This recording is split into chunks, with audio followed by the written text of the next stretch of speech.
Okay, so this is a very quick video on why you should constantly be looking in your Etsy page, looking at your listings and checking that everything is actually correct. Because what you don't want in a listing is descriptions or keywords that are conflicting with each other. Okay, so the reason why I wanted to do this video is because I noticed, oh, before I forget, like and subscribe, and also there's a link below where you can get your shop reviewed for a very reasonable price. So just click the link below if you want me to look at your shop and give you some feedback either overall or help you with one of your listings, then just click the link that I'll be putting in the description below.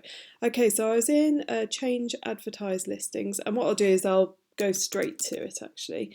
It was enamel, and let's see, let's hopefully they'll appear on this page. Let's see, oh, there's only 2 pages, that's fine. So I was thinking, right, let's just have a quick look. Do I still want to be advertising what I'm advertising? And I looked through and I noticed these. I was like, yeah, I think these should definitely be advertised. What is that word there? Small. These are definitely not small, these are statement.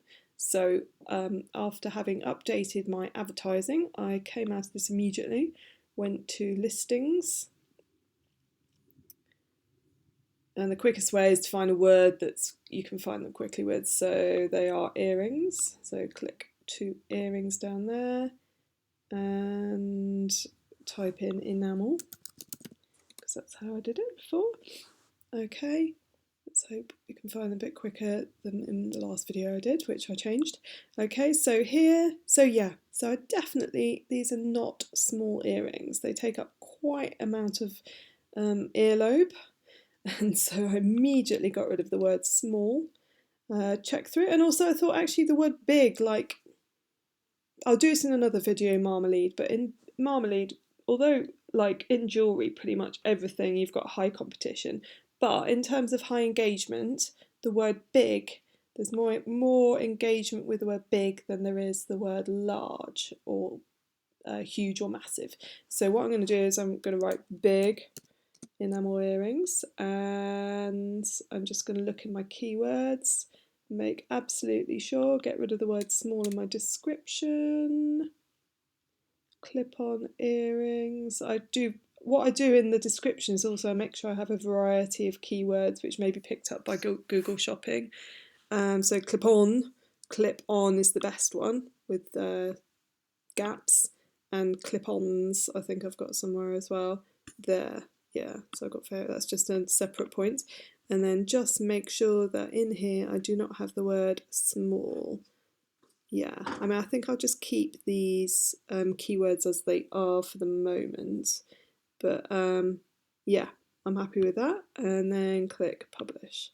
Okay, so this is why you need to be looking at your information. I mean, I came across that just purely because I was looking at my advertising, but it may be that you are looking at your stats, for example, and you notice something wrong. So just keep checking. I've also noticed there's a bit of a glitch with an Etsy is if you, for example, if little filling in the size here, sometimes if you change it, it probably won't do it now, so I won't show you, but I've found that if I've changed something to inches and then I've come back into it, it's gone back to centimetres or vice versa. So just be careful about that as well. Okay, so I hope that will help you. Don't forget to click the link to get a review, because I think I'm starting to know what I'm doing, so I feel like I can help. If you've got under 100 sales and you're a new shop, I should be able to very much be able to help you. So yeah, okay, hope this helped. Thanks very much. Bye.